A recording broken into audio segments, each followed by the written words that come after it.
Ocon s'énerve contre Drive to Survive. Il dénonce à son tour le montage. Alors on a fini la saison 5 samedi soir, hormis le fait que, comme j'ai dit à la fin du live, ils n'ont pas parlé du Brésil 2022 en détail, ils ont juste survolé la course, c'est dommage, je trouve. Ils devaient pas être présents à ce moment-là, dommage. C'était un des meilleurs Grands Prix, pour le coup. Mais la saison, je l'ai trouvée plutôt bonne, hein, ça va. Donc qu'est-ce qu'il reproche à cette saison à Ocon? La réalité est représentée, mais de manière assez étrange. En France, par exemple, j'ai terminé 8ème, on m'entend dire, ça ressemblait à une victoire aujourd'hui. Mais j'ai jamais dit ça. J'ai probablement dit ça en Autriche, où j'ai terminé 5ème. Ou bien quand j'ai été 4ème au Japon.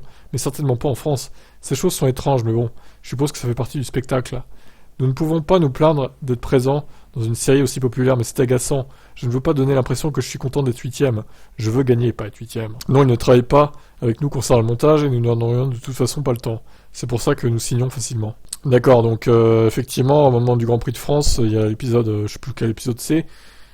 Donc il n'aurait pas dit ça à ce moment-là, Ocon. Et il aurait dit ça à une course où il a terminé en bien meilleure posture, quoi.